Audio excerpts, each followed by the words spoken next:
You know what we're doing. This is going to be the trophy reveal, trophy smack. This video is sponsored by the Feather River League since Trophy Smack does not reply. But it came in the mail today. I'm pretty excited about it. Going to wait a few minutes. It's not exactly 9 o'clock. Definitely going to do another Q&A session. What's going on, Jake? We're going to do one more Q&A tonight after we get this trophy opened up. I appreciate that. Appreciate the support. I'm excited about this. You know, I was pushing to get a trophy, some type of trophy for a while in this league. And it's a $100 league. Most of the teams were more interested in the money aspect of it, but you know, I was gunning pretty hard to get a trophy introduced, and we finally went through this year. Yeah, you chilling with the kids, Jake. I got my 3 are in the living room right now. Wired is all hell, freaking out. So let's see how long it lasts before they swing in here all hyped up. I don't know what they ate today. They are hyped up on something vicious right now. 5-year-old, 3-year-old, and a 10-month-old. Yeah, 3 under 3. Good luck, son. Good luck. I would need mass amounts of alcohol to get through that. I can tell you that right now. 2 newborns and a toddler. I need the channel. Even if you're watching this later on, I need the channel to say a prayer for Jake. Because Jake is going through it right now. Alcohol and medication, that's right. Just don't mix them, buddy. Yeah, this is my man cave. This is my comic book room. This is back half here. This is just one side of it. I don't know if you guys ever seen that picture right there. I don't show it too often, but Adam West, Burt Ward signed a photograph. I was super excited to get that in the man cave. And now they're both deceased and passed on, so can't get them anymore. Happy to have it. And then me being from Cleveland, big Superman fan. What is it? Right there, that's one of the original Superman posters from, what was it, like 88, the 50-year anniversary. That's the Cleveland background, so it's pretty sweet. But yeah, this wall over here, and then the one in front of me are just decked out in comics. And any comic heads out there, I got a couple of spinner racks in here too. So, but yeah, all right, y'all. I think we're gonna get into it. I'm gonna get this open. I'm excited about it. I'm gonna show you guys the packaging right quick. I definitely like this box. Yeah, Browns all day, baby. All right, here it is. I appreciate that. Here it is. Trophy smack. I sent the fools an email asking for nothing other than if they wanted to sponsor the belt. No reply. Not even a no thank you. I showed this on the other video. They did include a nice little ring. Championship ring. So that's nice. But let's open this box up, y'all. I've been waiting for this. I'm going to give you guys a backstory real quick before I open this. Anybody in Feather River, Orville League that's watching this, I'm planning on flying out this year to California for a live rookie draft. That's the plan. And best believe the moment that I get off the plane, this belt is going to be wrapped around my shoulder, and the amount of shit that I'm going to be talking is going to be intense. This is a California league, and you let some dude from Cleveland, 3,000 miles away, get into your league and take it over. That would absolutely never happen in one of my leagues. All right, y'all, here it is. It's heavy. I will say that about this. This is a heavy belt. I'm kind of digging it. I like the packaging. Oh, yeah. I like this. Hold on, let me take this protective layer off. Yeah. this is what it's all about. Doing stuff like this for your league. This means more to me than the money, to be honest with you. The money's nice, but having the bragging rights for something like this. I mean, this is a nice heavy belt, y'all. I'm going to be walking around like king shit getting off that plane. I'm going to tell you that right now. It's a nice heavy belt. And then let me look at it. I paid for the engraving. It better have Feather River around here somewhere. Or maybe that's in this part. Yeah, Feather River's over here. All right. So I got to add these on top of it. Yeah, it's a big boy belt. So there we go. You got to add these onto the belt. These engravings come separately. So there's Feather River right there. With this being the inaugural championship, this is what we did. So 2014, if you can see down your end, might be reversed. C-Town for life. That's my team name in every single league that I play in. Is C-Town for life. That was the first one, 2014. We got 2016. We got 2018. We got 2021. The hits just keep on coming. Let me unravel this a little bit more. This is something cool. If you guys are in your leagues, I would definitely recommend doing something like this. Some type of trophy, some type of belt. It's heavy, man. It's definitely heavy. I like some of the decals they got right here. Some of those little intricate works. Fantasy football champion. I'm kind of digging that. So yeah, and then you definitely, right here is where you put those little engravings. You can take this faceplate off. And you can put your engravings right there for your the years that you want it. Let's see how much this thing was. So with shipping, $130. $130 after shipping. Thank you, Frank. Thank you. $130 is not bad. I mean, we were kind of going for that amount. Right around $100 for the trophy.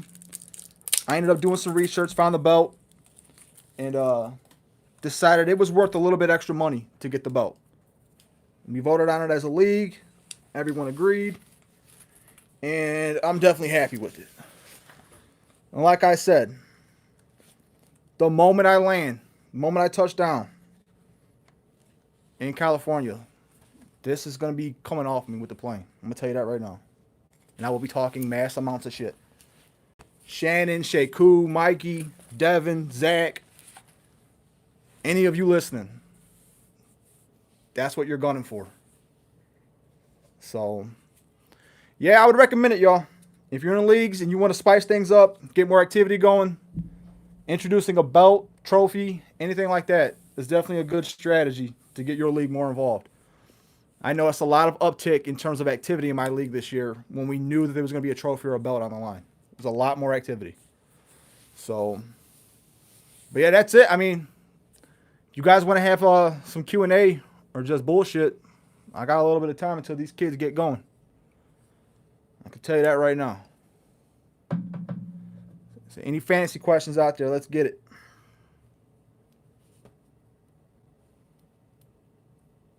I seen Frank. Frank, you're always asking questions. Ty's going to have his video breakdown here in the next couple of days. Hopefully tomorrow, like I sent to you in the email, Ty. If that don't happen, it'll be Saturday. And you guys should see Ty's team. It's stupid. A 14-team league. This dude's team is absolutely stupid. I don't know how he put it together.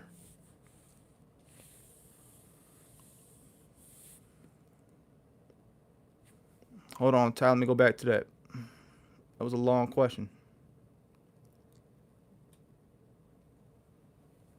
Doing player breakdowns of rookies coming out and potential landing spots.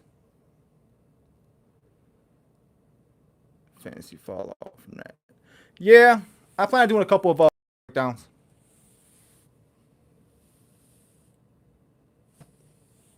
Thanks, Matt. Appreciate that points per target video. Yeah, there's one similar. I've already got the research done. I've already got my graphs done, and that's that running back video I've been talking about. I'm actually going to record that tonight. That's the video I'm recording tonight. So that one for sure will come out tomorrow. And that's the one where, like I said last video, running backs, RB1s, man, 47% of them do not repeat as an RB1. Like, it's crazy. The numbers, at least over the last 11 seasons. I only went back 11 years, but that's a pretty damn good sample size. And when you start looking at year 1, 2, 3, 4, 5, the longest, actually, I'll give you guys a sneak peek on that. The longest running back, let's see if you guys can guess it. Who had 6 RB1 finishes in the last 11 years? Throw some names up on the screen. I'll tell you guys if you got it. This player had 6. No one else in the last 11 seasons had 6. And I 100% think he's going to be washed up after this season. This past season we just had. He's got a really good, nice young handcuff. Yeah, for the RB1, there was one running back. Nope, wasn't AP. AP's done it, but not in the last 11 seasons. One RB who has looked cooked, at least for this back half of the season, cooked. Kept talking about he had a knee injury, whatever the hell it was. Somebody give me one more guess. Throw a name out. NFC. It's an NFC team. NFC East. You got to get that now. Any takers? Zeke Elliott, baby. Zeke Elliott. That dude, there were 66 running backs in that study. McCoy's done it, but not in the last 11 seasons. Not in the last 11 seasons. It was Zeke. And the thing is, you're looking at, what was it, like 132 chances for an RB1 finish. And there was 66 running backs that made up that whole pool of that 132. And Zeke's the only one that's done it 6 times. And it was like a 1.5% chance that it was going to happen. And he was that one unicorn. There was 2 players that did it 5 times. I'm going to save those names for you. I think there was 4 players that did it 4 times. Yeah, because there were 7 total. 7 total players from year who did it 4 or more times. And like that whole breakdown, it was like a 9% chance. You had like a 9% chance of those running backs doing that 4 times or more. So RB1, to do it once, really a 47% chance that they're never going to do it again. The drop-off was drastic. From 1 to 2, it cut in more than half. It was crazy. So that's something we definitely need to take into the offseason and look at our teams and really do a self-audit of our squads. Look who's on the team and start to think. They have value right now, but just based on stats and numbers, 11 seasons is a lot of data to cover. Like, we can't ignore stuff like that. If you're only popping off, like the average was 2. So if you get 2 really good seasons out of an RB, that RB1, I mean, it might be time to cash out. And that's why I've been advocating. You guys know how I am. I've been advocating since the start of this thing. Trade those running backs super young. It doesn't mean they don't have value. RB2 is still a nice situation, but we're doing this for these RB1s. And if you have these top 4 or 5 running backs that have crazy amounts of value, why not kick out of them early and cash out, knowing that the odds are they're not going to repeat? It makes sense to me. So that's the next video. Like I said, that research is done. I'm kind of sitting on it. That's all on the Patreon, all the written stuff. So I was giving that a few days to breathe over there, and then decided, all right, I'm going to record it, put it on YouTube, and that's what I'm doing tonight. All the graphs, all the research, I knock that stuff out usually in a day when I do one of these big analytical videos. It takes me probably a good 8 hours to do a video. These analytic-based videos, it takes me quite a while. Between researching, recording, editing, fact-checking, making sure my stuff is accurate, I'd say a good 8 hours. So, and then the fact my wife lets me do this, like, hell, I'm lucky with that. Pollard the next Eckler? I mean, it's possible. How many 2023 seconds do you think it would take to get a first in 2023? That's a good question. That's a really good question. I'm going to tell you guys my philosophy on draft trades for draft picks. Or is Jerry Jones too much of a Zeke fanboy? I mean, they're going to have an out.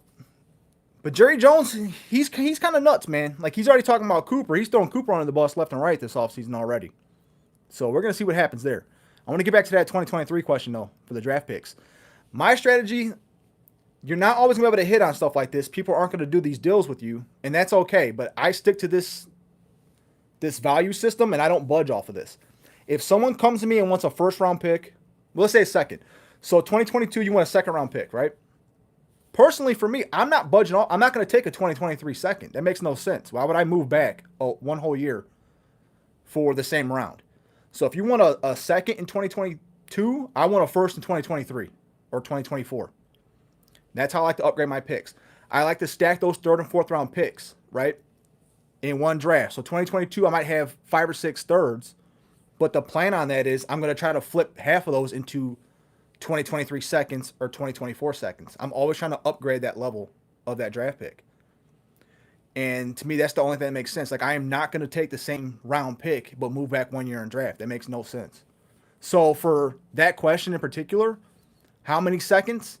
That draft is going to be so loaded at running back that if you're desperate to get up, and I knew you were desperate to get up, I would probably not budge unless I had 3 seconds included in a deal. But that's just me personally. I don't know how you guys are in terms of draft strategy with your draft picks, but that's something to really peel back the layers and think about. Do not take draft picks in the same round 1 year back. Just bought Judy on the low. What do you think about him? Let me go back to that.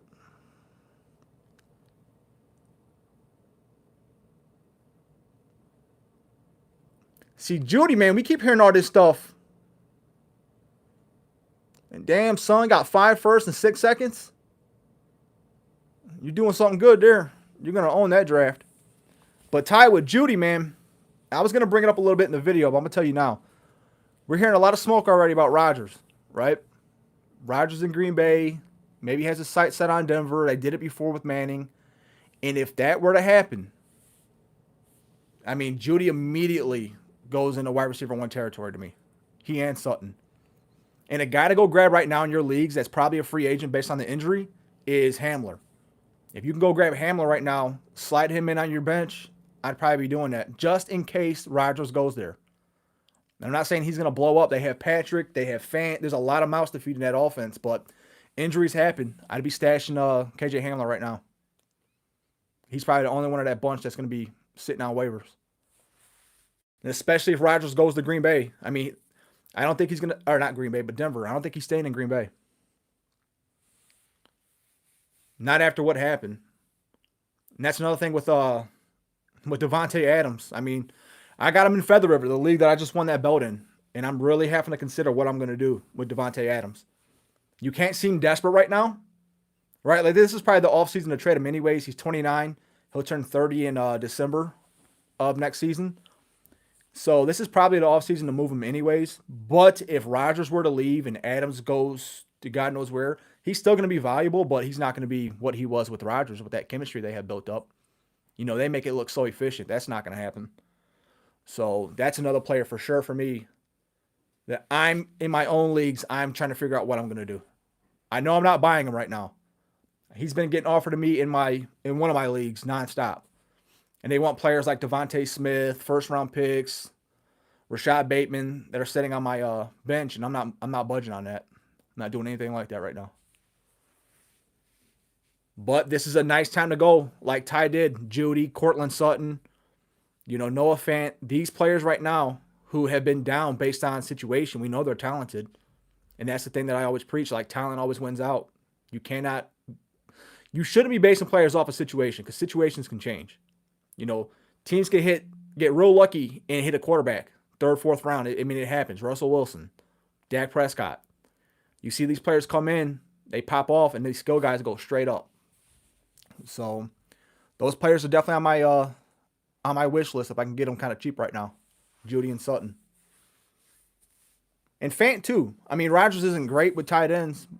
I mean, Tanyan had that one good year, but we'll see what happens. Fant's a different type of player, though. He's got a lot of upside. And you guys know how I feel about tight end. That's my favorite damn position on the field. If I can wrap tight end up, man, that's the first thing I do. I'm trying like hell to get Mark Andrews in every league I'm in right now. I'm willing to give up life and limb to pull Mark Andrews right now. Him or Pitts. Make sure I didn't miss anything. Let me go back.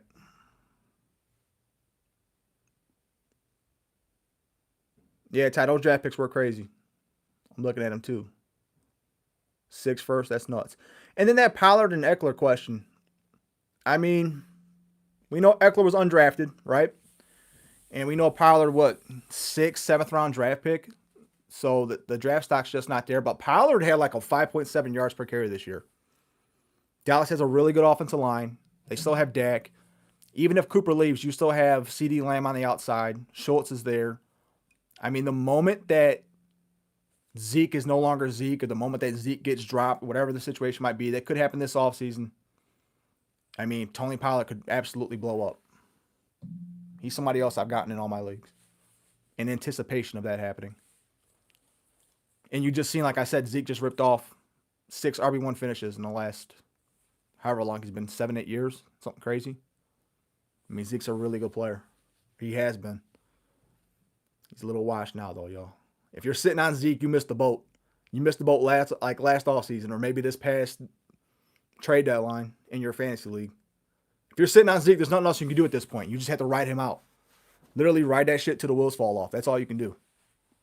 He's going to be out there, Ben Jarvis, Green Ellis territory. A.J. Dillon, I mean, that's another player. You guys have been watching since the beginning. I'm all over A.J. Dillon. You give me a 250-pound running back that can catch the ball out of the backfield in that environment up in Green Bay. I mean, Aaron Jones, that backfield at the beginning of the season was like 75-25 split. He worked his way into a 50-50 split towards the end of the year. I think A.J. Dillon's the running back to own in Green Bay. I made my RB video, trade strategy video, a while ago, and Aaron Jones was on it as a definite sell. I'd be moving him quick, fast, and in a hurry.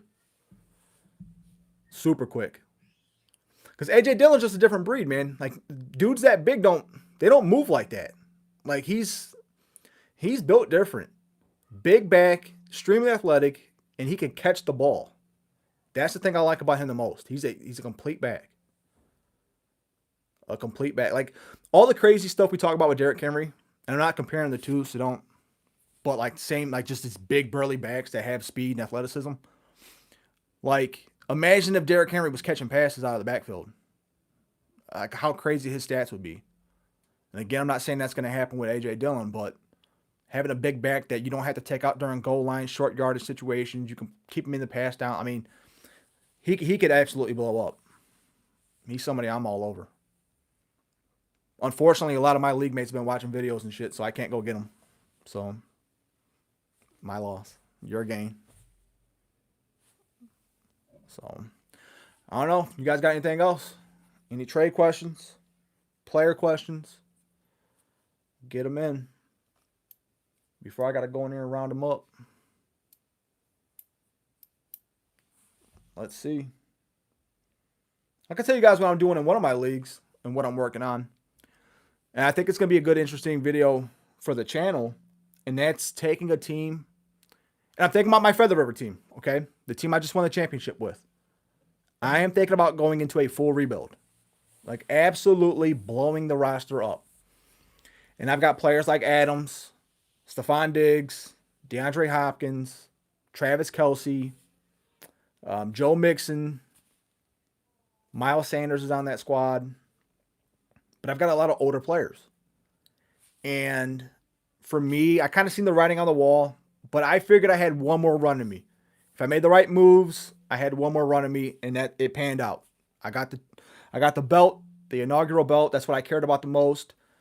But now might be the time to really sit down and blow it up. And I think it'd be a really good exercise on the channel to show you guys me actually blowing up a squad and what I do to rebuild it from scratch, because that's what it's going to be. Just traded Penny for the 2.2. Man, see, Rashad Penny to me, like, I like the move. You're cashing out when value's high. But Rashad Penny to me, I have been sitting on him in that Feather River League. Like, Penny won me that championship this year. 100%. He won me that title. And I drafted him. I've been sitting on him for years. And the injury stuff popped up in the NFL. He was fine in college, like he was an absolute stud in college. And then he started catching all these injuries. But you see what he can do when he gets healthy. Like, he's an enigma. He's going to be somebody this offseason, people are either going to be really pissed off that they traded for him and gave up what they did next season, or they are going to be absolutely livid that they did not bite when his value was low. There's going to be no middle ground with Penny. He's either going to blow up like into the next stratosphere, or he's going to do what he's been doing and catching injuries left and right. Let me go back. I missed a couple questions. 10-team super flex. Would you feel good about holding Mac Jones as QB2? Yeah, definitely. I'm holding Mac Jones as my QB2 in a super flex team right now, or super flex league. He's a rookie, and I think we're going to see next year. It happens with every rookie. Like, Baker Mayfield looked like an absolute stud his rookie season. I've watched every snap of his. Absolute stud rookie year. Second year comes out. The league called up. They got tape on him. He looked like hot dog shit. That's what happened. So we're going to see what Mac Jones. The thing about him that he has a benefit of is he's got Bill Belichick, the greatest football mind of all time, in his ear. So you're going to know really quick if Mac Jones is the real deal beginning of next season. He got to a hot start. We'll see. If the league catches up to him and he cannot adapt, then, it's probably not going to sit right for him, but I'm willing to hold him right now. Because you're probably unless you get offered something crazy in the super flex, but most teams aren't going to trade quarterback to quarterback unless they feel like they're significantly upgrading. So you're going to be in a bad spot right now, I think, trying to trade Mac Jones. So I would hold him, see what happens. Hopefully they upgrade weapons. You guys know I like Kendrick Bourne. Hunter Henry's a nice tight end, but they do need that legit wide receiver one. Yeah, I think Watson is going to play next year, but I think he's going to be suspended. The belt was gone. I'll put it back up for you, though. I'll get back to that Watson question. There's the belt. Yeah, there it is. Championship belt. I'm digging it. Absolutely digging it. That thing is heavy, man. It's like 6, 7, 8 pounds. Just put it right here. Put it right there for me. Yeah, Watson, I think he's going to play. But I think he's going to be suspended no matter where he goes. He's probably looking at a 6, 7, 8 game suspension, something like that. He'll obviously appeal it. But he's going to be suspended for a bit. I'd almost guarantee that. In terms of fair trade, are we talking one QB? Are we talking a super flex league? It's really going to be all depending on what you have to offer. Like, if you have a position of strength, I always look for that. What's my position of strength? Do I have a lot of receivers? Do I have a lot of running backs, tight ends, IDP, because I play in IDP leagues, draft picks? And whoever rosters Deshaun Watson right now, that might be the situation to where, they're just done with it. They don't want to take the chance. Like a Calvin Ridley right now. Those are two great guys to go try to buy on the cheap. Because teams who had them last year that were counting on them and got burned, they're pissed off. They're super pissed off. As they should be, right? Like, if you were counting on a player and they absolutely shit on you, I'd be mad too. So use that to your advantage. I mean, if you're in a super flex league, if you can go get Deshaun Watson for a late first, something like that, I would absolutely jump on that. What else we got? I know I missed something. Yeah, the belt's nice, man. The belt's super nice. For rebuilding, someone had my 2023 first. I've got 2 options. Waller, Siemens, Ridley. And run it back. Jake, in your situation, man, you got a lot of older players. CMNC, I think he's on a downside. Waller makes me nervous. Personally, I've had Waller in one league, and I traded for him, got him, started him for a couple weeks, and then I moved on. And whether it's right or wrong, Waller has his demons that are well documented, and he talks about it to where he struggles every single day, and I can't imagine going through that. I feel for him, but every single day he was saying how much he struggles just for basic things, and he's constantly craving drinking. And when he's hurt and when he's out of the league like that, to me, it's that situation just spells disaster. I hope it never happens to him, but I don't want to take that chance on my team. So for players like that on your squad, if you think the writing's on the wall that you need to rebuild, I think you need to do whatever you can to go get your 2023 first. And whoever's holding you hostage, he's doing it right, because that's exactly what I would do too. I would hold your feet would be held to the fire nonstop if I had your first and you really wanted it back. Let me see. Would you trade FryMe since he had a decent season? I mean, if you got Andrews and Irv Smith, Colkman, like you've got great tight ends already. And I'm guessing the most tight ends you can start is probably 2.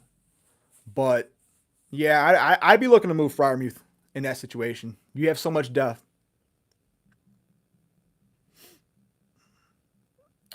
Got Pittman, Waddle, Mooney, Pollard, and prospects. So, I mean, you got young players, Jake. Those are young players to build around. I mean, that's what I would do. And I see you got 3 firsts in 2023 already. I mean, so to me, you're already sitting in a nice spot. Chris, single QB, 6 points per. What would you add to Prescott to get Mahomes? Whew, that's a good one. And it's funny, I have Prescott in my 2 main leagues. I got Prescott in Feather River, where I won the championship, and I've got Mahomes in Orville. And what I'll say to you is, obviously, Mahomes has the bigger name. But in terms of production, fantasy production, I don't think it's a really big gap in 1 QB leagues between the 2 of them. I really don't. You're talking maybe a couple points per game on average over the course of the season. So for me, I'm not adding a whole lot more. Would I rather have Mahomes? Yes, absolutely. But I don't think that the drop-off from Mahomes to Dak in fantasy, dynasty scoring, because Dak is still young, I don't think that drop-off is so drastic that I'm willing to give up a whole lot. You know, if I had some nice young receivers that I'm not planning to start, that don't have room on my team, and I could upgrade by using some young, high upside players. Like a Terrace Marshall is a great example. If I could throw a Terrace Marshall in a second to move up, I'll do that, but I'm not paying a whole lot. That's just me personally, though.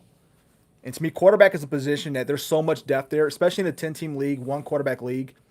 Most teams have 2 really good starters. So in that scenario for me, I just play the matchups. You know, I'll have Mahomes, which is great. But if I didn't have Mahomes, I would have, 2, 3, 4 of those mid-tier quarterbacks and just play the matchups every week. What would I need to add to Phil's in order to get Lance? Or is it even worth it? I'm not moving Phil's for Lance right now. We didn't see Lance play a lot. He's been out of football for a while. And Fields was held down by Nagy. I mean, we've seen what happened when Nagy was out. Fields looked like a damn baller. And he's definitely a dual-threat quarterback. I'm still not convinced on Hurts, man. I mean, they can say whatever they want. But if opportunity comes knocking that they can upgrade at quarterback, they're going to upgrade. I mean, you guys know that and I know that.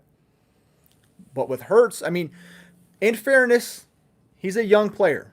Can he get better? Absolutely. He can 100% get better. But he has to learn to trust his weapons. I mean, you have Devontae Smith on that team, and he's just not utilizing him the right way. He rolls out on every damn play. He does not sit in the pocket and read the field. I mean, I don't know. I don't think that they're going to. I mean, they made the playoffs this year. I don't think they're going to squander that team if Fields can't produce. I think they'll be aggressive. There's too many quarterbacks that could change hands this offseason. You have Watson, we talked about. Russell Wilson, Aaron Rodgers. And then we have some lesser guys. The Kirk Cousins. We'll see what happens in Miami with Tua. They wanted to trade him, but they got rid of, who was the coach? Can't think of his name. Because he didn't like Tua. So, there's going to be a lot of turmoil. I think there's going to be a lot of movement at quarterback this offseason. I really do. There's going to be some big names that move hands. Big names. Let me go back and look.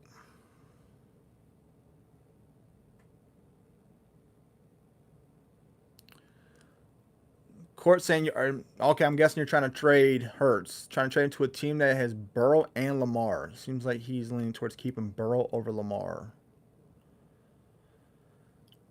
That might just be like prisoner of the moment kind of situation right now with Burrow. And I love Joe Burrow. I think he's an absolute stud.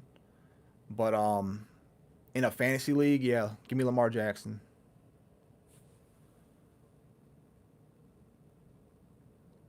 Hold on, I think I missed one. Calvin Ridley thoughts. Calvin Ridley is another player. I really hope Calvin got the help that he needed this offseason, towards the end of last season. You know, mental health is a real thing. We see that every year, not like with football players and stuff like that, just people in our own personal lives. It's definitely a real thing, so I hope he got the help that he needed. Obviously, he's been quiet. We don't know what happened. But Calvin Ridley is a really, really good player.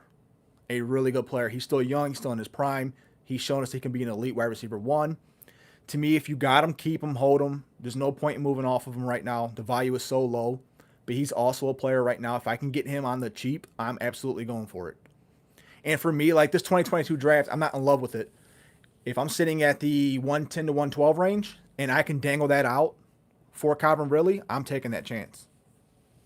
Because at that point, if you're picking 110, 112, your team's already pretty damn good. It should be. Hurts and 1.6 for Lamar. Corey, I can't remember. Is that a super flex league or is that 1 QB? Is that'll give me some help answering that. But yeah, back to Ridley for a little bit. Like I said, I hope he got the help he needs. But really, he's one of my favorite receivers. I like him a lot. Oh, Mike. Mikey's in here. Mikey's in that league, guys. In Feather River. Mikey, let me show you the belt that you're missing out on, buddy. Mikey's who I beat. Mikey's who I beat in the championship game. He had a great season. Mikey's been rebuilding. His team's starting to come along. Well, Mikey, there it is, buddy. There it is. All of that. Hold on, Mikey. I'm going to answer these questions. Let me show him the engraved little plaque here. There it is, Mikey. Feather River, baby. Maybe 1 year, son. Maybe 1 year. 1 year when I'm having a down season, or when pigs start flying, or, you know, I just happen to go away, you'll have a chance. But until then, that's what you got to remember. I came into your league and took it over. Thank you, Mikey. I'm just playing. I love Mikey. That's one of my best friends.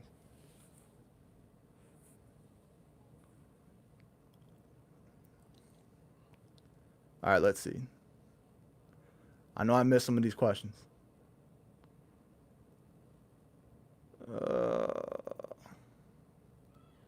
12 team. Let me go to Chris here. 12 team in a rebuild. Got Dak, JT, ETN.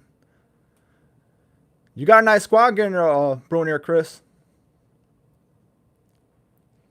So for me, this is one of the hardest things in Dynasty. I'm going to answer Chris's question. The hardest thing in Dynasty to me, when you're rebuilding, is when do you turn it on? When do you flip that switch, right? Because you have to know how to flip that switch. Now, I know a couple of players who are terrible at this. They don't know when to kick it into compete mode. They've been accumulating so many draft picks, so many young players, and they get stuck on that. They get addicted to it. And all it is, you know, I'm going to just keep accumulating young players, young players, young players. And it can't be like that. When you start to see, what I always like to do, look at your average points per week, what you're scoring, okay?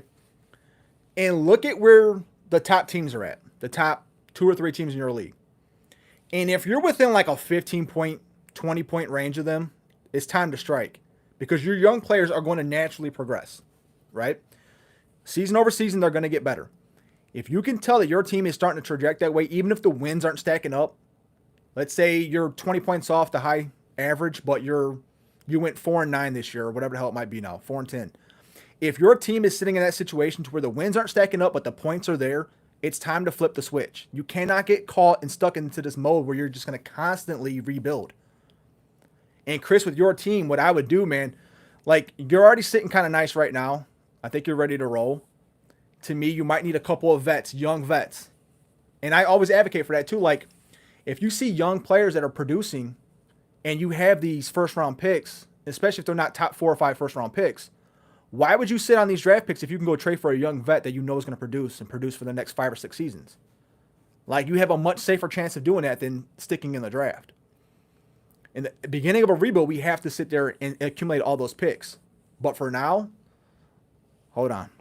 Mikey's on there. Yeah, you too, Mikey. Congrats on second place, man. Congrats. Maybe next year. But back to Chris, like, you have to know when to flip that switch, honestly. Like, Elijah Moore was a player for me. I knew my team was really good this season in Feather River, right? I knew I had a chance to win it all, and I had an opportunity before Elijah Moore blew up to trade my 2022 first. Now, that's going to be pick 12. I like Elijah Moore a lot. I was able to move that 2022 first, which is going to be pick 12, in a deal for Elijah Moore. I'll take that all day because I think he's going to be better than anybody I could get at the 12 spot in a 1 QB league. So if you're sitting there, young vets, that's what I'd be going for, Chris. Let me go back to the chat. Yeah, Jake, Patreon. I started Patreon. I mean, it's new for me, but I've been putting up content on there. All the written stuff's going to be there, guys. So rankings, the rookie rankings, Dynasty, IDP, all that stuff is going there. There's a couple of free articles already up that you guys can go read. Like, if you're going to start a rebuild, and I used to write for one of the Dynasty sites. I love to write. So that stuff is up there. That is Dynasty League Dynamo, the Patreon. Yeah, next year, Mikey, over my dead body. Let's see. James, yes, I do individual team breakdowns. I've been doing them on the channel. Those were given away to subscribers as a promo, as a thank you for my subs when I hit 100 subs. Back in December, I think it was. So we're about halfway through that. We're going to be doing one more round. I might do like 5 more giveaways to that. If you want a guaranteed one, that's on Patreon. Like I said, that's Dynasty League Dynamo on Patreon. Let me go back. All right, so 1 QB. You have the 141618 and 19. He didn't want to do the 19.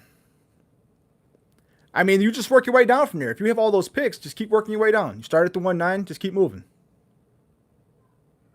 Go to 18.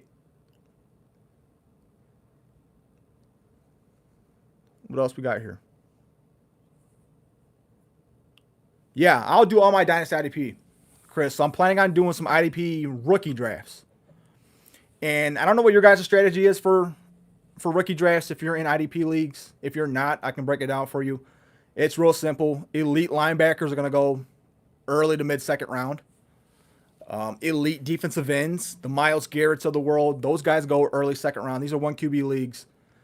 And, yeah, I mean, if you're not getting an IDP, you should challenge yourself this offseason, honestly. Challenge yourself to find an IDP league, a Dynasty league that either is starting up or you're taking over an orphan, whatever it might be. Challenge yourself. Get outside your comfort zone. You're not going to know if you like this stuff until you try it. Team defense to me is boring as hell. I'll never go back to it. Cool, James. Appreciate it. Like, I'll never go back to team defense. There's absolutely no way. IDP adds such a different element to your team. Like, you're sitting there with your IDP, and again, I play in full IDP league, so you're having 11 starters on defense. You have to focus on that. You have to get your linebackers together, your defensive linemen, your DBs. Like, it adds a whole intricate level. Like, I love studying cornerback matchups. I do this stuff all the time now. Like, which cornerbacks had the best matchup of the week? And if you guys are just new to the channel, during the season, I was doing my IDP waiver wire pickups, and I was doing deep waiver wire pickups. And I'm sitting there literally showing you which teams cornerbacks score the most against. I had all 32 teams broken down, and I would show the top 10. And, like, it just adds a whole different level to fantasy football and dynasty football in general. IDP is the way to go. I was going to bring it up to the channel, too. Sleeper. I know most of you guys are playing on Sleeper. You know, I'm a My Fantasy League guy. That's the OG stuff. My Fantasy League was probably the original for the Dynasty League stuff. But I want to do some Sleeper mock drafts. Dynasty startup mock drafts.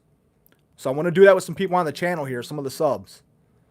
So if that's something that you guys are interested in, let me know, because I will set up some mock drafts, send you guys the invite, And then we'll do a few of them. I want to do a few of them, like maybe 10, 15 rounds, whatever it might be. And then we can break that down on the channel. So if that's something that you guys are interested in, let me know. Drop it in the comment below if you want to get into some sleeper mock drafts. Because we can get that set up and get that ball rolling. So, let me make sure I'm not missing nothing.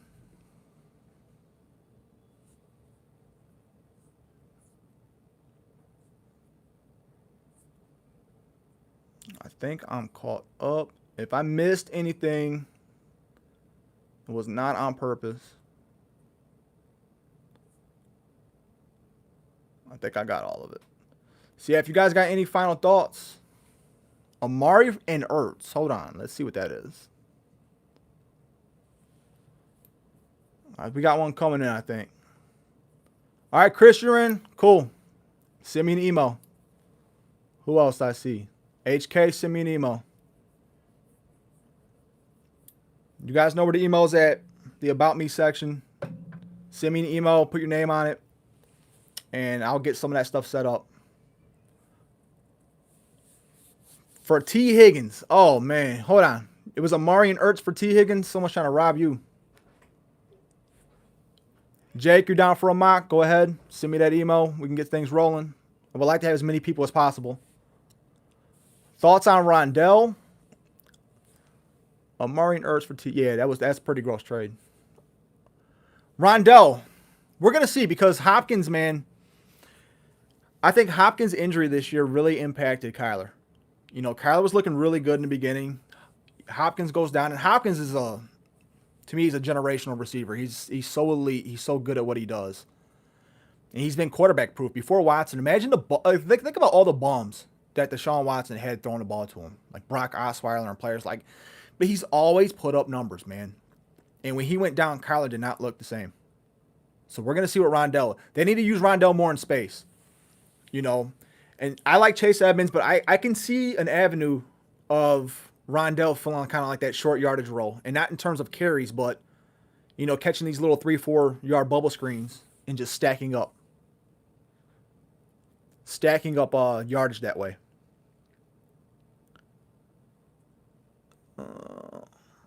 Hassan Reddick for me, Chris. I've been on Hassan Reddick for a long time, man. He's on a 1-year deal, though, I think. I think he only signed a 1-year deal in Carolina. That makes me a little worried. Obviously, I don't know how your league is set up, but Fantasy Sharks is what my fantasy league uses for positions. So Hassan Reddick was a linebacker in Arizona, goes to Carolina, gets that DN designation. As long as he maintains that, that's who I'm sticking with. I mean, he's an elite player. He's still, you know, he'll be solid as a linebacker, but not like, he won't have the same value as he does with the DN. There's no way. And I know some leagues play edge. I'm kind of like starting to think about it a little bit in most of mine. Players like Dillon, Renfro, and Higgins. A.J. Dillon, I'm a big fan of. A really big fan of. I would not be looking to move him at all right now. I think you keep him even more so the fact if Aaron Rodgers moves on and Adams moves on and you're looking at Jordan Love's situation, I can see Aaron Jones being moved. I think A.J. Dillon's even more reason to keep him based on what's going on in Green Bay right now. Renfro and Higgins, I think those are young players. And to me, Higgins is, I've said it before, he's tethered to Burrow. He's tethered to Jamar Chase. He's not going anywhere. He had a couple of really huge games because defenses were just bracketing coverage to Jamar Chase nonstop. And that's going to continue, right? But T. Higgins is going to be an elite wide receiver too, based on that. That's not going away.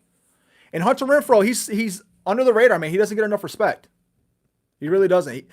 I love when players talk about, well, he was the only person they had to throw the ball to, right? Like, that's an argument that gets tossed around so much. And it makes me laugh because, like, hell yeah, that's the only player to throw the ball to. And guess what? He still produced. That shouldn't be a knock on a player that he was the only target, the only real big target that a team had for a certain period of time. That's actually, to me, that's actually a boon. Like, if that player still produced and defenses were honing in on him, give me that player. Let's see. Yeah, I mean, if you got Higgins and Chase in your dynasty, man, you're sitting pretty. You're sitting real pretty. Breakout candidates for late rounds. Hold on, I'll get to that one. Let me go back. Jake, the best way to get your email to me is just go to the About Me for the channel. I have my email on there. It's dynasty-related@gmail.com. You can send it to me there. And honestly, as many people that want to get involved in this on the mock drafts, I don't care. I mean, we can do 32. I don't care how many people. As long as we have enough that want to do it, that can be committed to it, we can get it squared away. And I'll set up a thread on email or on Discord. If you guys have Discord, we'll set that stuff up. We can communicate and get the ball rolling. So as many people that want to do it, let's jump on it. Because, I mean, it's towards the end of January, we really need to start getting kicked up on this stuff. Dynasty season's really getting ready to kick off. Let me go back.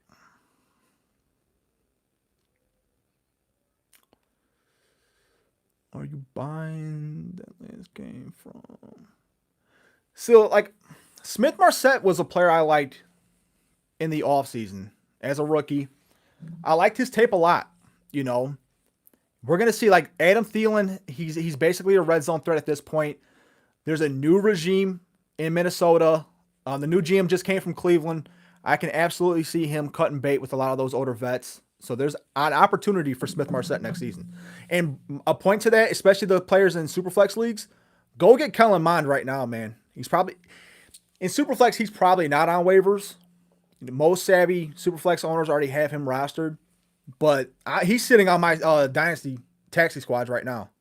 I'm going to tell you that. He got that seasoning all season behind Cousins. So we'll see what happens. What could you get for Kelce? I'm asking myself that same question. I've got Kelce in my one main league that I just won. And honestly, if you didn't watch the tight end breakdown video that I did, it kind of went over when tight ends hit, at what age they drop off. And we can see tight ends out of all the skill positions, they produce later into their careers. So Kelce being, 32? Something like that. It's going to be hard. I'm going to just be honest with you guys. Kelce is from Cleveland. He's a Cleveland boy. I try to go get every Cleveland player. That's my one weakness. I told you guys before, don't be a homer. I'm a homer for Cleveland guys. I don't care. I mean, I love the Browns, but I'm not going to sit there and try to go out and get Browns players. I don't do that. But Cleveland boys, I want them on my squad. We're built different. Kelce, it's going to be hard for me to move him, man. I know it's going to be hard.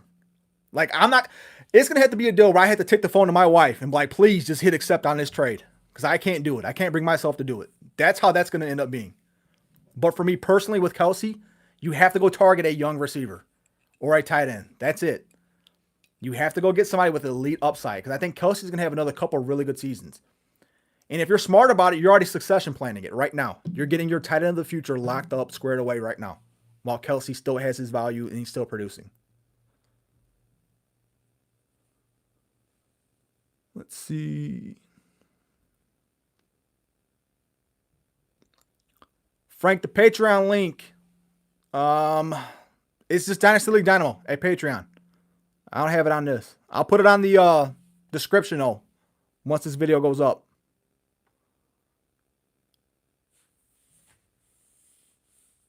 CEH, a sell or hold. So CEH to me is an interesting player. He's got 2 years left on that rookie deal, right? And you got to think CEH has a really high floor. His floor is an RB2 in that offense. But Pat Mahomes is so elite. They throw that ball so much. CEH is never going to have a high ceiling. He's going to have games where he pops off. But what scares me the most about CEH, we see what happened when Williams got into this season. And if you're honest with yourself, who looked better between Williams and CEH in that offense? Who looked better? It was Williams. And he looked great last year in the playoffs too for them. So there has to be some type of doubt in KC's mind about CEH. There has to be. To me, like, if you've got him, I would be looking to upgrade. If he's your RB1, I know a lot of people got burned drafting him as an RB1. I mean, if that's your situation, you got to upgrade because he's not an RB1. Discord, I'm gonna get my Discord set back up. I used to write, like I said, for a different not for a different. I used to write for a channel website for Dynasty, and a lot of my stuff, my Twitter was based off of that. Discord was based off of that. I'm gonna get one set up for Dynasty League Dynamo, and I'll get that information out to everybody. Let me see. Going through the questions, making sure I'm not missing anything.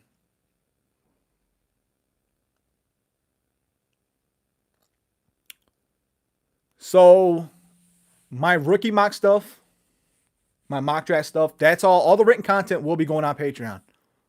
That's where all that's going. Yeah, I mean, I like doing that stuff. I like the writing. I like to do the graphs. I've got a lot of that up already. And a lot more coming. I just got promoted at work, so my schedule is going to be changing here. I was off. I used to have to work every weekend. Every Saturday I was working. So that kind of cut into a lot of my content creation time when I was off of work, because obviously having 3 young kids, I want to spend time with them. But just got promoted. Second promotion in 4 years. I'll take it. So I will be working a traditional schedule again. I used to supervise first responders, so it was a little bit crazy, that work schedule. All right, let me look at the situation. You got Javonte and Swift as RB1 and 2. I like. You got Saquon Stevenson and Darrell Williams and a bunch of other rookie upside. CEH in the 2022 by Son Mitchell. I mean, Mitchell,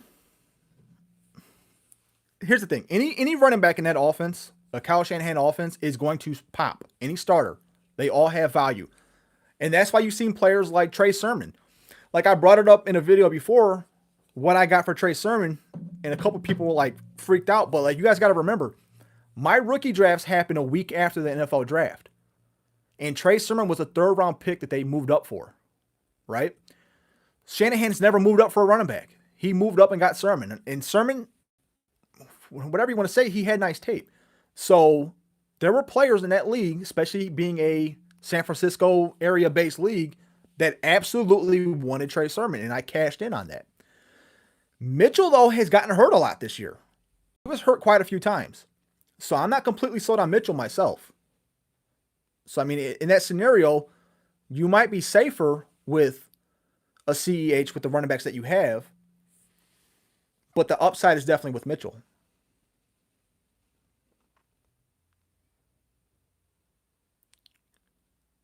Let's see. George Pickens, man, I like George Pickens a lot. I like him a lot. That injury sucks, but like, if you look at him pre-injury, like, he just has a nasty streak to him. Just a dog out there. Like, I like his tape a lot pre-injury. And we're going to see where he goes in the draft. I mean, in rookie drafts, 1 QB leagues, I think he's probably going to slide to the 2nd round right now, if I had to guess. Early 2nd round, 2-1, 2-2, 2-3, in that range. And honestly, I would be all over it right there just because of the upside alone. I'd be sitting right there ready to go in a 1 QB league to take him in that spot. And that's a great spot to take those chances. And Sermon could be a nice buy low right now. He really could. I'm not going to blow down on Sermon. I mean, his value is so low right now based on him being in the doghouse all season. But we've seen what happened with Ayuk this year. For whatever reason, he was in the doghouse. He came out of it, started producing. Could that be Sermon next season? Absolutely. Could he flame out next season? Absolutely. But Elijah Mitchell has shown to me this season that he has been hurt a lot. And that scares me year 1 for a running back. Definitely scares me year 1.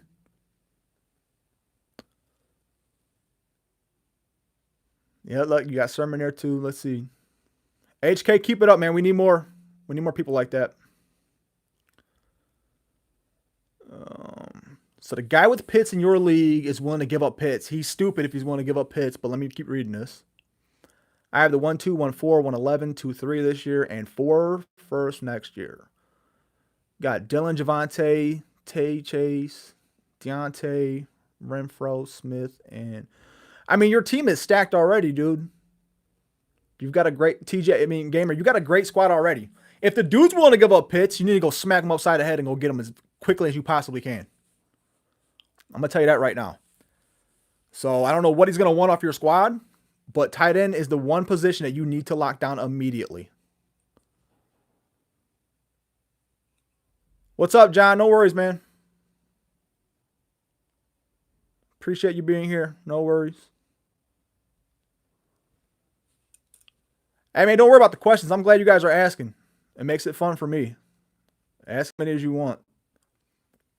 And I'll tell you guys if I don't have an answer for you. I'm not that type of person to where I'm going to sit here and bullshit you. If I don't know, if I haven't researched it, I'll let you know. My wife wants to know if she should trade Mahomes for Burrow. She is convinced that Joe is good. Going to go off this next season, 1 QB. I'm not going to trade Mahomes for Burrow in a 1 QB league. Not straight up. Like, you need to get more on top of Burrow for Mahomes. But I do agree with her that Burrow's going to absolutely blow up. Cincinnati's going to have to invest in that line even more this offseason. That's the scary part about Cincinnati and Chase to me. That whole offense. Next season, man, if they really go hit that offensive line in free agency in the draft, like, they are going to be ridiculous. Second-year wide receivers are going to be higher on 2022. That did pop off first season. So I'm guessing that's any second-year wide receivers I'll be higher on than I was right now, or their production in 2021. I mean, I have to say Devontae Smith is the one on that list. You know, he finished, wide receiver 29. I think he's definitely going to ascend. Terrace Marshall, I liked his tape a lot, but as we've seen with that offense, they just don't have a quarterback. You know, I know Deshaun Watson's been rumored to go there. Robbie Anderson was an absolute bum this season. So if he gets cut, they free up cap space. You know, you're going to see Terrace Marshall there. He's still not going to be the wide receiver 1 based on DJ Moore being there. But if they were to go get somebody like, you know, Russell Wilson or Deshaun Watson, whatever it might be, I mean, Marshall can have immediate upside really quick. Any of these young receivers, and I'm going to tell you guys this right now, any of the young receivers that did not pop this season, the Eskridge, Terrace Marshall, those type of guys that have any type of draft stock, second, third round, first round picks, go grab them now. Because they're going to be, they're dirt cheap. Absolutely dirt cheap. And these are the players I've told you guys before, when you're making your deals, if you take over a team and you have a bunch of those young guys that haven't done shit, keep them and duck them to the side, protect them, because they don't have value. We don't know what they're going to do. We don't know what they're going to become. So don't just add them in any type of deals. Like, you want to keep them protected, pretend they don't exist. But those are the exact players that we want to target in every trade we make as a throw-in. Let's see. Yeah, that belt's nice, man. That belt's super nice. ETN's trade value, I think, is an interesting one. Because ETN, for sure, you know, he's probably going to have that RB1 job locked up. I'm going to say wide receiver. You think about that situation. They were talking about using him as a receiver, just as stupid. But James Robinson, the chances of him coming back next season, beginning of the year, it's not there. ETN's he's a 3-down back. He can run the ball. He can catch the ball. If you're in a PPR league, I mean, his value is immense. He's going to come off an injury of his own, and that's a great time to buy him. And you can use that to your advantage. He's coming off an injury. We haven't seen him play in the NFL. We can guess that he's going to be pretty damn good, though. Let me see what else. Hockenson in the 1-4 for Pitts. Nah, Chris, I like Pitts a lot, but I think that's a little too much. Hockenson by himself is a really elite tight end. And he's the number 1 probably receiving option in that offense for a while. So I don't know if I'm going to do that. I would like to upgrade, but I'm not going to kick the 1-4 in on that. What would an offer to give him for Pitts look like with my current roster? TJ, I can't see that current roster right now. You send me an email, though, brother, and I will get back to you on that. Rate your wide receiver core. A.J. Brown, Calvin, CD, Bateman, Moore, Gallup, Gabe, Dave. I mean, you got a great receiver core. You got a great receiver core. So, A.J. Brown's a stud. Calvin Ridley, if he comes back, is a stud. CeeDee Lamb, I mean, what is he, like number 2 or 3? Probably number 3, dynasty receiver, 3 or 4. Bateman, I think, is going to have a really good year. 2-3 for Sutton. PPR, non-super flex. That's interesting. I would like to get something else added on top of Sutton if I could. You know, maybe a 3rd, 4th round pick. And I would cite, obviously, the uncertainty at quarterback in Denver, his recent injury history, and recent lack of production. But he definitely has upside. ETN worth the 1.7 in a 1 QB league. Yeah, I think I do that deal. If I can trade the 1.7 to get ETN, I think I'm all over that. Which QB from last year's draft do you expect to make the leap? I mean, to me, if you're looking at these young QBs, Trevor Lawrence is probably the easy one to pick, just based on all the turmoil in Jacksonville. We know he's got a lot of talent. But are the weapons there in Jacksonville? I don't know. I'm really high on Justin Fields. I like Justin Fields a lot.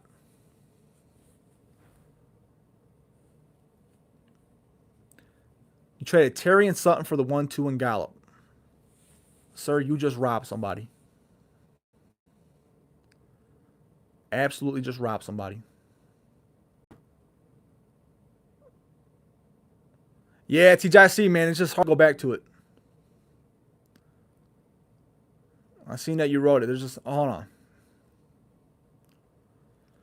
Dylan, Javonte, T-Chat. Yeah, I need to see the whole roster. I mean, out of this list that you sent, like, Deontay's the one that I can see right now that I'm most likely to trade. Deontay and Knox. So I'd probably be centering a trade around that. If you didn't watch the points per target video, you should definitely go give that a look. Deontay Johnson had a 1.64 PPT this season, I believe it was. 164 or 162. It was 1 of the 2. And I went back and looked. PPT's points per target. The cutoff is 1.69. No wide receiver 1 that finished with the 1.69 was a wide receiver 1 the following season. So Deontay Johnson, somebody that I would be looking to move. Like 100%. I mean, they could be starting Dwayne Haskins next year in Pittsburgh.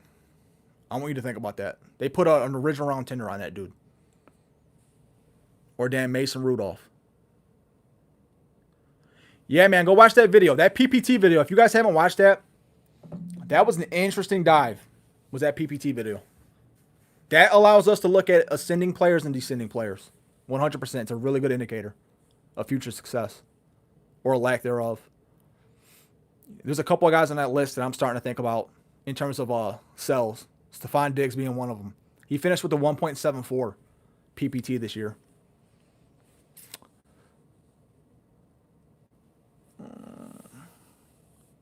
I mean, do you think Rodgers is going to Pittsburgh? I mean, I know there was a rumor. I mean, I don't know. There's a lot of smoke going around with Rodgers in Denver right now. Early money's on Denver.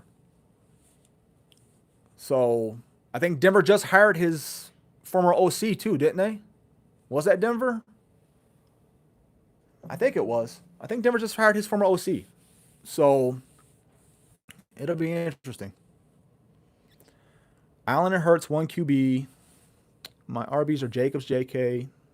Let's see. Gus, Patterson, Gainwell, Sermon. Tyners are Hawk and Brevin. You got a nice little squad brewing there. Any IDP off-season deep dive videos? Of course. I mean, I'm an IDP guy. I love IDP. So, typically for me, I don't really touch IDP till I see what happens in free agency. Yeah, I think Rodgers is going to Denver if he goes anywhere. That's where all the smoke is at right now. I can see that happening. But yeah, IDP, I'll definitely be doing those deep dive videos. I want to see what happens in free agency in the draft before I jump into that. Yeah, I mean, if Rodgers goes to Denver, Fant, Judy, Sutton, all those players right now, I mentioned earlier, if you guys are just getting on it, KJ Hamler, go pick him up. He's probably a free agent. Tim Patrick, those players, man, their value is going to be sky high. Absolutely sky high. Remember Demaryius Thomas? I mean, rest in peace. But remember before Peyton got there, man, he was kind of having some down seasons. It wasn't great. Peyton gets there and he goes right back up. We ain't contenders, but with your advice and videos, no lie, bro. The past week, I really turned my team around. Good, man. That's what Dynasty's about. And you have to take your lumps in Dynasty. You do. Like, you're going to get your ass beat in some of these deals. It's just a matter of fact. In the start 2 RB league, how many RBs do you typically have on your roster, bench? Compare that to wide receivers on bench. So, that's a good question, Chris. I like to structure my teams based on how many roster spots we have. So, in my Feather River League, we just changed the starting requirements. It used to be 3 running backs. You had to start 3, but that one, it was a 10-team league years ago. And when we moved to 12 teams, we dropped that down to 2. But I like to have 4 running backs that I feel comfortable with. I like to have 2 starters and then 2 guys I feel good with, putting them in bye weeks, injury situations. So at least 4. But I like to have handcuffs, man. Every offseason, I've said it before, when the cuts happen, and I don't know how your leagues are, most leagues, you have to put roster cuts in, get your team down to a certain number. When the cuts happen, go target those handcuffs that get dropped. You know, like Darrell Williams was a drop this year in my leagues. I picked him up. Damian Williams, Devontae Booker. Those are the type of players to go get. They're going to cost you nothing. Sit on them. They're going to be RB2s. And once their running backs get hurt for a game or 2, they are going to pop. And if you can string 4, 5, 6, 7, 8 starts out of those type of running backs, you're doing great. Marlon Mack is the guy to go grab right now. He's probably going to be a prime cut candidate in most leagues. And Marlon Mack, if you guys missed one of the RB videos I did probably a month and a half, 2 months ago, Marlon Mack had 2 RB2 seasons for us. You know, and then they drafted JT, and then he got hurt. But he's still relatively young. He's going to be cheap this season. That's somebody I'm grabbing every chance I get, especially if he's free. Let's see. I mean, selling Cooper this season, let's just be honest. There's probably no way that he's ever going to replicate what he just did, right? He's still going to have really good numbers in that offense and with Stafford, but can he replicate that? I don't see that. I mean, it was an ungodly year. He was like 17 yards short of breaking Calvin Johnson's record. I mean, it was unbelievable. So the fact that he's probably never going to come close to this again, and you want to sell high, he's already getting up there in age too, 28, 29 years old, whatever it is. Yeah, this is probably the season to move him, coming off of that crazy-ass year. And you're going to get a boatload if you move him too. You're going to take somebody to the bank. You're going to take them behind the bank, pull their pants down, and spank the shit out of them is what you're going to do in a Cooper Kupp trade. You got Waddle in the 2023 first for Diggs. Yeah, you stole that one, Jake. I take that too. The points per target video is Dynasty Wide Receiver Trade Strategy, PPT edition. Had PPT edition going across the bottom of it on the thumbnail. Let's see. If Rodgers goes to Denver, who would I rather have? Man, I like them both. Sutton has proven more, obviously, but I think you're going to be able to get Judy a little bit cheaper right now. I'm probably going to go Judy on that one. So Gabe Davis, this is another one. If you guys, again, go watch the PPT video. Gabe Davis, before that blow-up game, he was on that video for me as a target in the offseason to go buy. That was before the blow-up game. Gabe Davis in 2021 had a 1.89 PPT, which is a really good number. That's an indicator of a legit wide receiver 1. In 2020, it was like 2.21, which is crazy. Gabe Davis is somebody I'm going to get right now.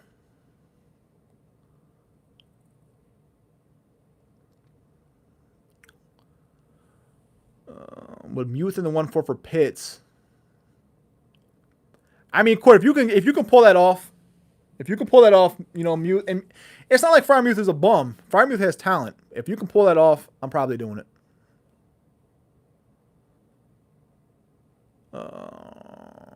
Let's see what else.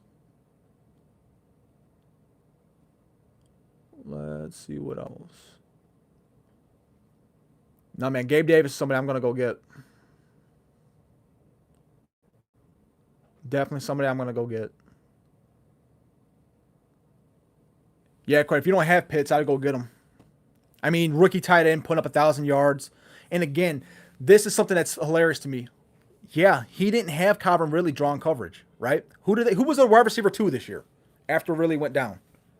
Or who was the wide receiver 1, I should say, after Ridley went down? Russell Gage? Is that who it was? I think it was Russell Gage who stepped up. Defenses were shading towards Kyle Pitts every chance they got. And he still put up 1,000 yards. As a rookie.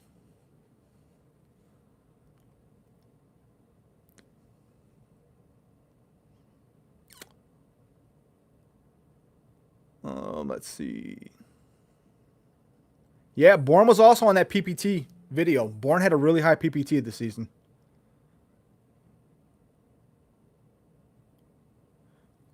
What would I add to Bateman to get to Waddle? So, here's the thing about Bateman. I really like Bateman a lot. I like his talent, but they are capped in that offense. Mark Andrews is the number 1 target. We know that. Marquise Brown turned into a wide receiver 2 this year. I think he cracked 100 targets, 100 to 106 range, whatever it was. Bateman, even if he ascends, he's going to be in that 100, 110 target range, most likely, right?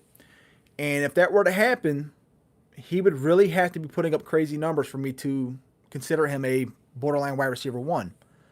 Waddle, on the other hand, I think is a clear-cut wide receiver 1. So they both have value, but I don't think it's really close in a PPR league between Waddle and Bateman. If you can go get Waddle, use Bateman, late, I'll say early second and Bateman for Waddle. I think I'm doing it. If that's offered to me right now, and I have Bateman in a lot of leagues. If Bateman gets offered, or if Waddle gets offered to me for Bateman in early second, I'm going to do it. A.J. Brown or Diggs in 2:23 seconds. A.J. Brown. I think Diggs is on the way down. Bourne is my first pick up when our waiver is open again. That's a good move. Bourne had a 2.33. It may have been a little bit higher than that. But Bourne had 70 targets. He had a better PPT than Jamar Chase. Again, not saying he's better than Jamar Chase, but his PPT was elite. Super elite. What else? Traded Bourne during the season for a couple of fours and regretting it. Yeah. That's the thing about Dynasty, though, John. Upcoming rookie draft. Who are your early targets? I mean, if you guys have been following, you know I'm going after the receivers. I love the receivers in this draft. You know, Burks, Wilson, Drake. There's just a lot of high upside receivers in this draft. And it's really going to depend on where they go. You know, like, you look at some of the teams, like Cleveland is another good example. I keep bringing them up, but like, I think Landry's going to be gone. I think they're probably going to go receiver early in that draft. And they're picking like 11th or 12th. We'll see what happens. But Burks, Wilson, those are probably my top 2 receivers. But I still like a lot of these running backs, man. Walker from Michigan State. Everybody's talking shit about the running back class, but there's running backs that pop out of every draft. I'm not buying that. There's going to be good running backs that come out of this class. A lot of it's going to depend on draft situation or where they land. How much opportunity is in front of them. Juwan Jennings. I haven't looked too much up into him. I'm going to be honest. So, Chris, for Bourne, trade value. Yeah, I like what John's saying. Early third, early to mid third might be a good range for him. I'm not going to do any more than that, though. I need to see it one more season. I need to see one more year of it out of Bourne. He had a great PPT with the limited amount of targets he had. And again, that's an indicator. That doesn't mean it's going to happen. It's an indicator of success. So to me, 3rd round picks are a dart throw anyways. It's like a lottery ticket. So if you're going to throw that lottery ticket out, Bourne might be a good person to target. Mid, late 3rd. I think that's what I would pay. But like John said, people might want a little bit earlier 3rd round pick. But I wouldn't pay any more than that right now. For sure. Let's see what else. See if I missed anything. Any fantasy services you recommend, like to read, references, etc. Dynasty League Dynamo, baby. Who else you think I'm gonna pick? If it's not me, I used to write for Dynasty Nerds, so I think their stuff is okay. DLF, I like their stuff. Outside of that, I don't read a whole lot of Dynasty content. Like I said, I create my own, so I don't read a whole lot.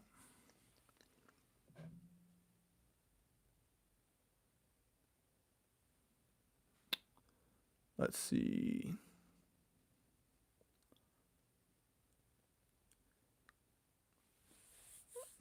Kyron Ford is going to have sneaky upside. Brian Edwards.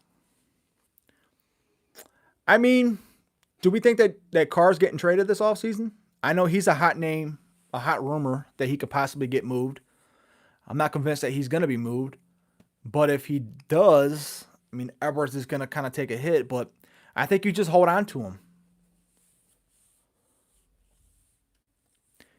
Yeah, targets are hard to come by in San Fran.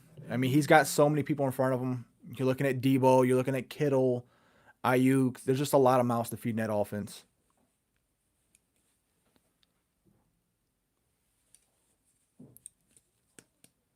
Yeah, 2023 thirds and fourths are going to be good to get. That's going to be a pretty deep draft. And those are picks that you can generally get added into any deal. Pretty cheap. Never do redrafts. I started with redrafts, obviously, but I've been in Dynasty League since 2008. So, 14 years now. Started with redrafts. I'll be honest, I don't commit to them like I should. I don't have that same level of commitment. So to me, if I'm not going to be committed to something or put my all into it, I don't like to do it.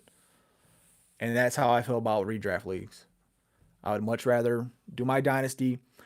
And if I want that challenge, I've said before, every offseason, I go and try to grab a shitty orphan team to take over. Like, give me the worst team you got. Absolutely, like, give me the worst team you got. Like, I thrive on that. You give me a bum-ass team and let me just take it over. Like, that gets me, I get excited about that. It's over a terrible orphan team. No one's biting on Brian Edwards for late picks. Someone will bite, man. You got to just put that out there more. Keep talking to your league.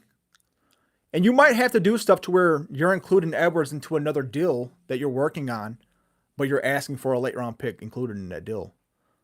Yeah, I agree. Someone will bite. Someone will bite. You have to get creative when you're making these trades, though, man. Like, if you can, like I said, if you can work another deal and include him, that's how you can do it. So the Dynasty League service that I recommend, I love Dynasty or My Fantasy League. That's the one I use. I know a lot of people use Sleeper. Sleeper's the most popular one right now because of the app. My Fantasy League app is absolutely terrible. It is terrible. But what I can say is I don't use the app. I use the web browser. The web browser to me is absolutely fine. I get the full picture. Like if you're on a mobile device, you're going to get the desktop view the whole time. So you're going to be able to go through the whole thing, zoom in on it, do whatever you need to do. My Fantasy League is immersive. I love it. Could they be better? Yes. Could their app be better? Yes. But to me, looking at that versus looking at Sleeper, My Fantasy League is the way to go. And they have a pretty loyal community, man. There's a lot of guys who've been playing on My Fantasy League for 20 years. And you can always go on their chat boards and find teams. Like, people post their orphan teams on there. You might be able to find a team on the cheap. And this is the time to do it too. You have a lot of owners backing out right now.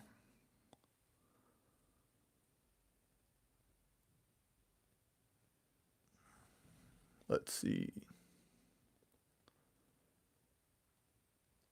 Let's see if there's anything else.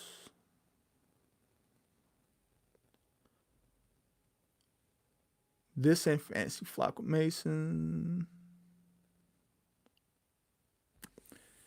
Yeah, I have. You know, it's funny with Fantasy Flock with Mason. He's the reason why I actually started doing Dynasty content on YouTube. And not to like knock him, like he's definitely good at what he does, but I sat back, was watching a couple of the videos. I'm like, man, I can definitely do that. So shout out to Mason. I don't know him, haven't talked to him, but watching his videos over the summer made me believe I was like, I can do this. I know Dynasty. I know what I'm doing. I know how to write this stuff. Let me just get in front of this phone, this camera, and knock this out. Favorites. Bring the guy out to the Woodshed train that you ever completed. You know, it was funny. It's not just for me. It's never a one-on-one trade. I don't do that. It's probably going to have to be. Man, there's been so many. I've gotten over on a lot of people. I'm not going to lie. A lot. Austin Eckler is probably the one. Austin Eckler, I joined I don't know if any of you guys know about a kitchen sink league. Comment down below if you know what a kitchen sink league is. If you don't, I will break it down for you real quick. Kitchen sink leagues are intense. Like absolutely intense.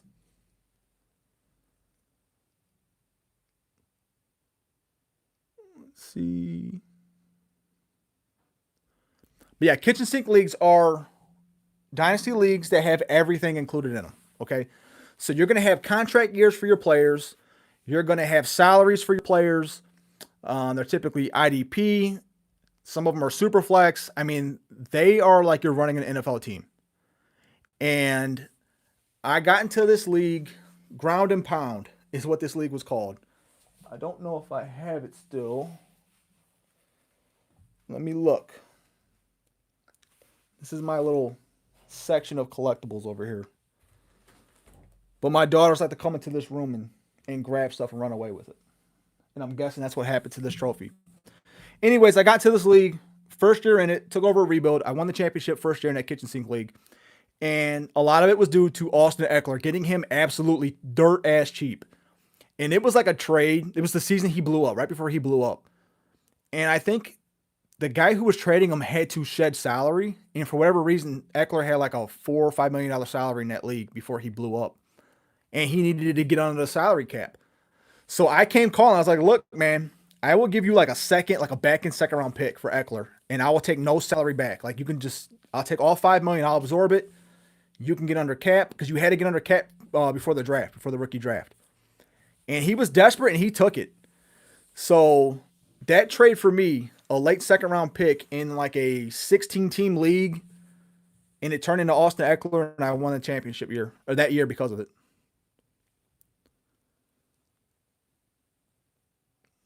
Let's see.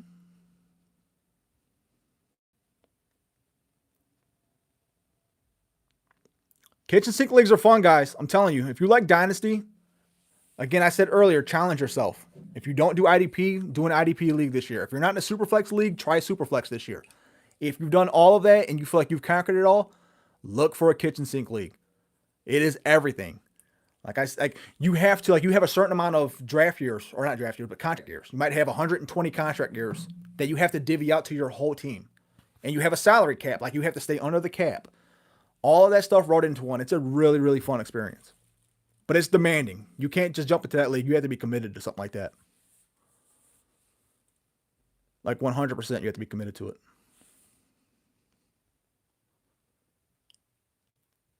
No, kitchen sink is not a home league. That's a style of league. It's just a nickname for that type of league, that type of setup. We have dynasty leagues, super flex leagues. Kitchen sink is literally like the expression, everything but the kitchen sink. That's what that league is. Everything but the kitchen sink. Get outside your guys' comfort zone. You're not going to know what you like.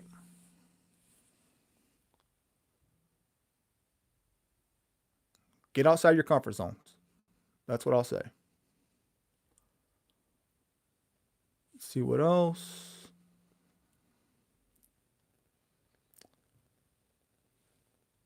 Deontay and another asset for CD. Yeah, I'm definitely doing Deontay and another asset for CD. CD Lamb, I think, is going to break out next year. He's already a really good receiver. I think he's going to jump into that really elite stratosphere.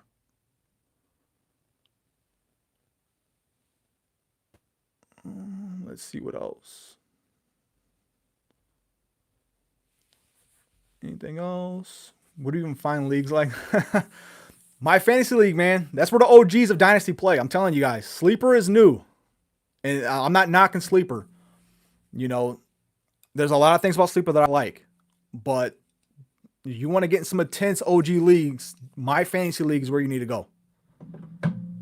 Like I said, they have listings on their chat board when people are looking for leagues. Lamar or Lance going forward? You have to say Lamar. Like, I get the upside with Lance, but Lamar's still really young. He's an MVP. He's proven it. We've seen him do it. So, it's got to be Lamar. Let's see what else. Damian Harris, my worst drop. I was in on Harris pretty early. I liked him, but I ended up trading him before he popped off because I didn't trust any running back in New England.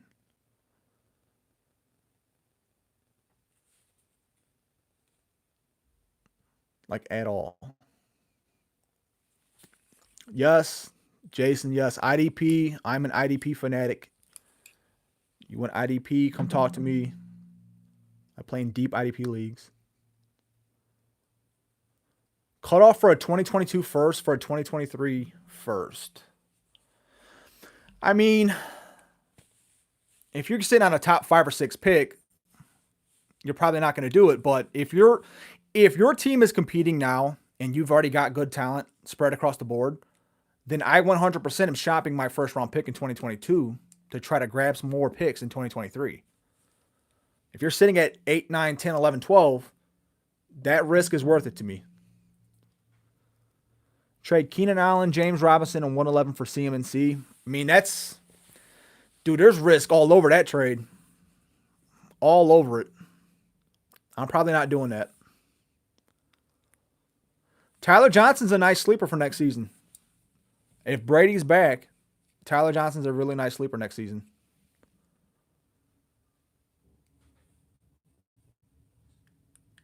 Yeah, Chris, I'd probably do that 1-8. But you have to remember, though, if you have the 1-8 and somebody's coming to you for the 1-8 and they have a 2023 first, you have to wait a year to use that pick. Even though that draft might be better, you're still waiting a year. So you need to see some type of return this season. Whether that's a rookie pick in the 3rd, 4th, 5th round, a young flyer, you need to see some type of return now. So I'm not going to do it straight up. I'm going to demand more.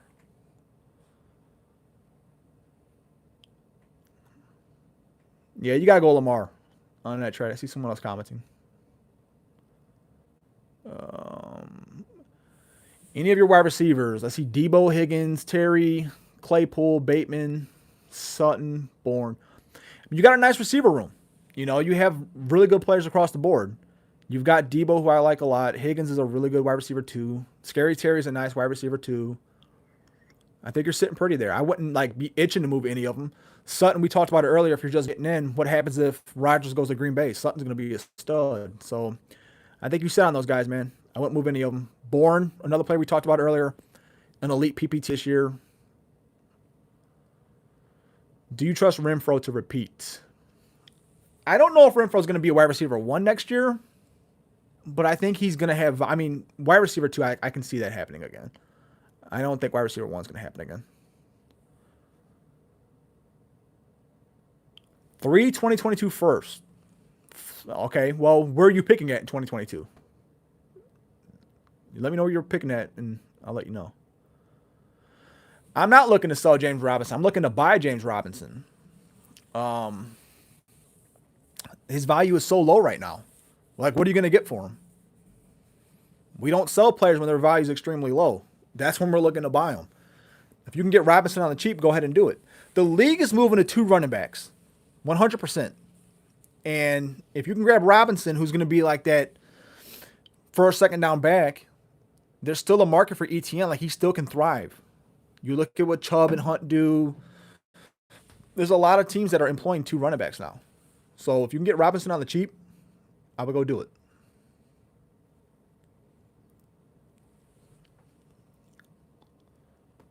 Let's see where else we at.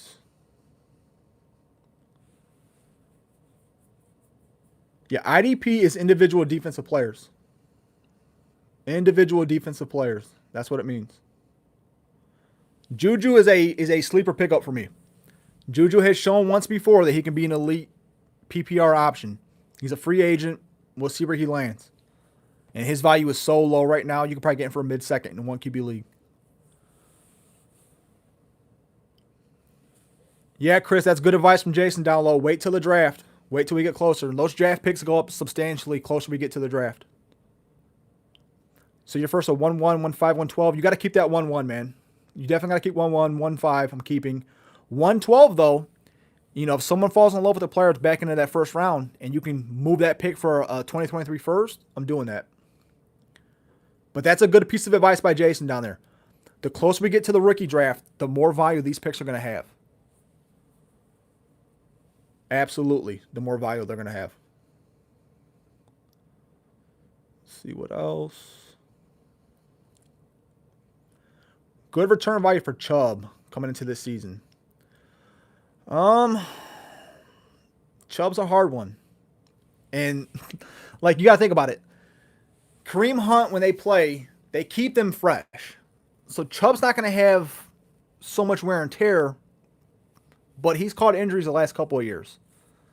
And that offense in Cleveland, the offensive line, that whole running back situation, it's built for running backs to have success. I would guess with Chubb that he has another season or two of elite play in him, RB1 territory. And for me, for that, if I'm looking to rebuild, I'm going to need a young stud receiver to move Chubb, period. I'm giving somebody 2 years of RB1 status. Yeah, David Bell's a nice player. I like David Bell a lot in this draft.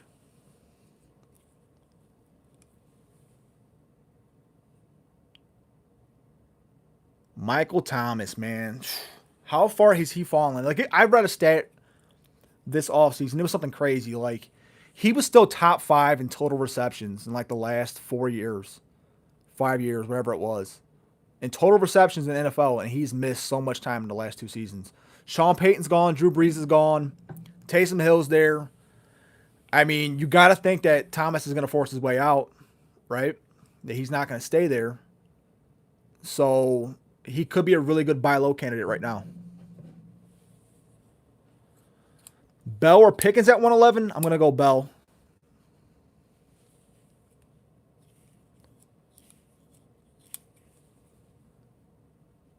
I hear you, Joe, but if they were both sitting there, if for some reason they're both sitting there at 111, I think I'm going to go Bell.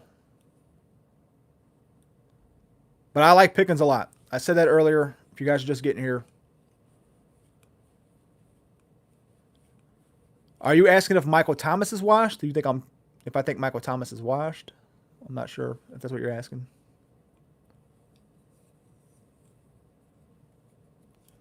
For IDP, yes, there are some indicators. You want to look at their snap counts throughout the season, okay? So this is a video I'll be working on. You want to see how many points they're scoring on a per snap basis. Because you might have a linebacker who's only getting on the field for 60% of snaps, right? But if he's scoring more than a linebacker who's getting on the field 85% of the snaps, why is that? The thing with IDP you also have to look at, though, is the team defense. How is that team structured? Is it a 4-3? Is it a 3-4? Cover 2? What are they running on a per game basis? But the main indicator is the per snap points. How many points do they score per snap? And most defensive players, if they're a part-time player, 30 snaps, 40 snaps, the number's going to be so low. But that's what I look for. I look for young players, obviously. Christian Kirksey was a guy I picked up this offseason in my leagues. And that's because I know what type of player he is when he plays. He's a tackle machine. And tackles in an IDP league are worth 2 points.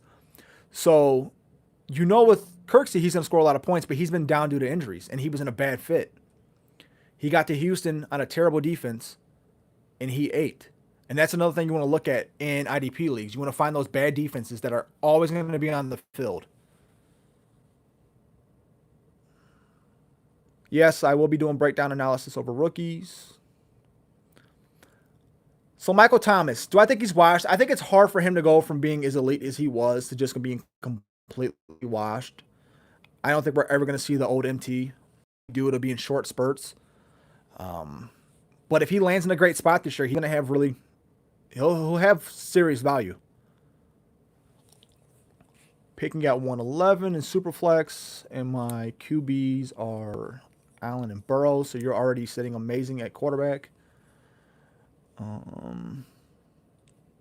So if QBs fall in the draft, Pickett. That's the name I was going to say, Pickett or Willis in that draft range. Yeah, if you're picking late in the draft in a Superflex league and there's a high upside quarterback like Willis with the dual threat ability that falls, I always advocate for picking a quarterback. And the thing is, if Willis comes out and has a couple of good games to start the season, right? Let's say he starts or whatever the situation may be. If he comes out and he plays well, you're going to get a hell of a lot more than a late first-round pick for him. I have 3 2023 seconds, but no first. Should I make a move for a first? Absolutely. You need to do what you can to go get some first in 2023.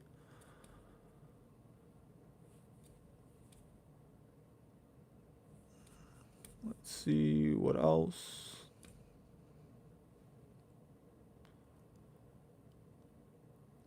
Yeah, Parsons, man. Parsons was crazy this year in IDP.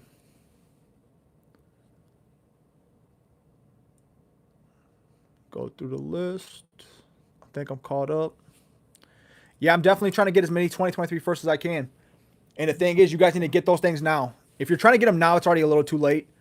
But if you wait until after the NFL draft in 2022, when those rookie drafts start happening, it's going to be over. 1 QB or Superflex, and why? I mean, 1 QB is more of the traditional way to do it, right? So I prefer that. Now, I've played Superflex. I like Superflex. I think Superflex has a little bit more strategy to it. Like, anytime that you can make it a little bit harder for me to play in Dynasty, play in Fantasy, I'm going to be interested in that. Generally, the scoring is higher, but I don't have to worry about that in my leagues. My leagues have crazy scoring. I'm a Spiller fan between those 3 running backs. I like Breece Hall a lot. I think Breece Hall is going to be a stud, but I like Spiller. Yeah, if you can get a late first for Keenan Allen right now, you need to jump on that. Keenan Allen was also, a player who is on the decline. I keep going back to that PPT video, but Keenan Allen in that PPT video, he was like a 1.64, 1.62, 1.69 was the cutoff. That was that indicator for a drop-off. So Keenan, as a wide receiver 1, not saying he can't be a wide receiver 2, but I think his days as a clear-cut wide receiver 1 are over, and he's closing in on 30. So, yeah, in a rebuild, a late first would be good value.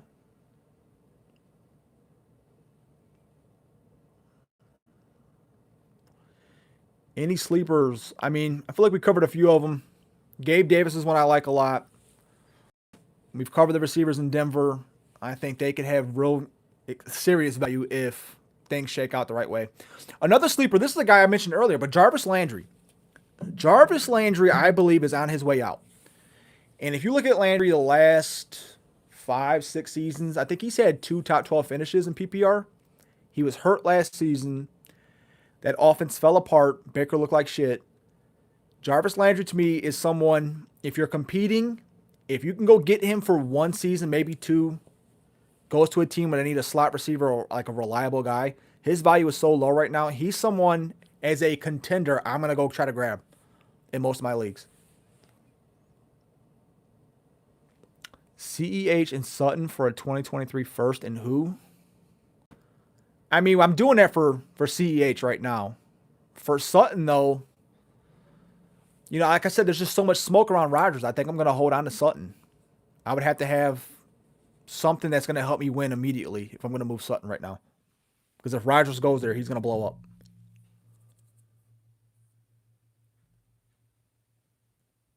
Hold on, guys. Let me see where I'm at here.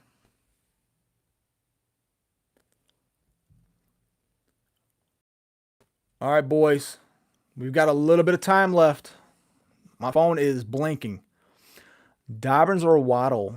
Superflex PPR. I'm going Waddle on that one. Dobbins, I mean, to me, Dobbins is capped, man. Lamar Jackson runs that ball so much. I think Baltimore running backs are always going to be capped as long as Lamar's running the ball. In a rebuild, I traded all of my older guys, which is good. Got Chubb left. Is the 1-6. this year enough for Chubb, or go get a second with it. Now, was that trade offered to you? Was the 1-6 offered to you, or are you shopping that right now? Because if that's offered to you, you got to remember, if you're not sending that offer first, if it's coming to you, there's room to negotiate. You're not getting their best offer right away. Never accept the first offer in Dynasty. So if that got offered to you, go and ask for more. Yeah, I mean, Spiller's my guy. I like Spiller a lot. He's just electric to me. I like Breece Hall too, but I like Spiller at running back in this draft. Only tennis down on Parham. Good trade targets right now. Man. I mean, the usuals. The Pitts and the Andrews, if you can go get them, those are going to be your top end guys. If you can't, Hockenson might be somebody that's low right now, just based on his injury. Gesicki, I'm worried though with Gesicki though, if he gets labeled as a wide receiver. He's been a solid tight end the last couple seasons. He's a free agent. We'll see where he goes. But if he pushes the issue and tries to get labeled as a receiver, he's going to jack a lot of people up next year. But tight end is so streamable. If you don't have one of those top 4 or 5 guys, it's just streamable.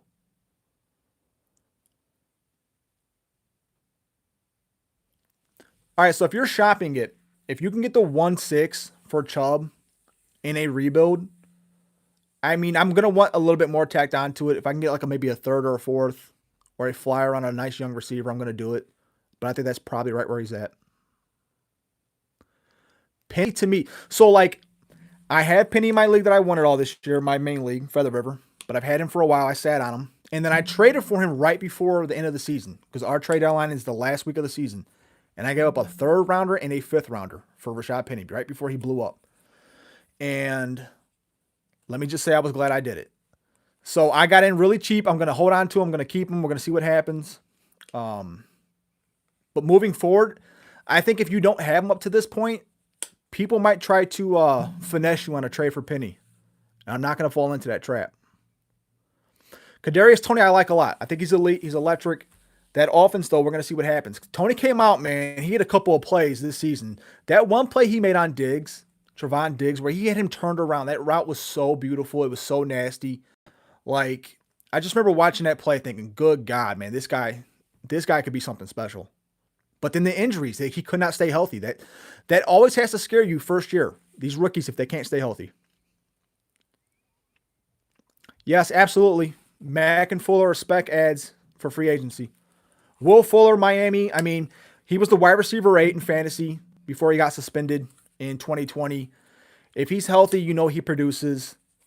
Somehow, some way, that dude missed the whole damn season with a fractured finger. I'll never understand it, but it happened. It'll never happen again. That would be the only reason why I wouldn't pick him up. If you're that soft that your a fucking fractured finger is making you lose a whole season, and I probably shouldn't have said the F-bomb, but it is what it is. It's come on, man. But yes, spec ads. Marlon Mack has multiple RB2 finishes, so I'm picking him up as well.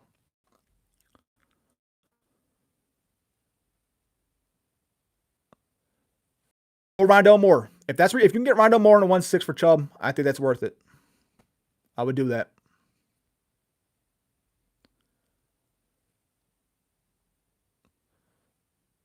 So let's see. I think we're caught up. Yeah, John, join that IDP league, man. It's worth it, dude. All right, guys, I think that's going to be it for tonight. If you guys like stuff like this, like these live chats, drop it down below. Subscribe to the channel if you're not. Let me know, and we can do more of these. I need to get off here. I need to get that RB video recorded so I can get that out tomorrow for you guys. And then this weekend there will be another team breakdown video. So if I don't get to you right now live, I will read through these chats and I'll try to respond to any questions that I missed. So, all right, guys, that's going to be it. That's it for Dynamo Nation. Again, follow me on Twitter, Dynamo_Nation, and Patreon. If you want the written content, more exclusive stuff, early access to it, that is going to be Dynasty League Dynamo at Patreon. And I think, yep, no worries, man. You guys got it. You guys have a good night. And I'll answer this last one. He got one in. I'm gonna answer this last one. Mariota and Trubisky. Trubisky's from Cleveland. I've told you guys before. I like my Cleveland guys. I can see Trubisky landing with the Browns. I really can. But if you're in a Superflex league and you're sitting on those guys, I think you keep them. You might have at least a borderline QB2 starter going into next season. So, yep, you guys, thanks. I appreciate it. That's how we do it. Go super young. So, all right, everyone, I'm going to get out of here before this phone dies. I got to get it charged up and get this other video recorded. Stay tuned. It'll be up there tomorrow. So, all right, everyone, have a good night. Talk to you later.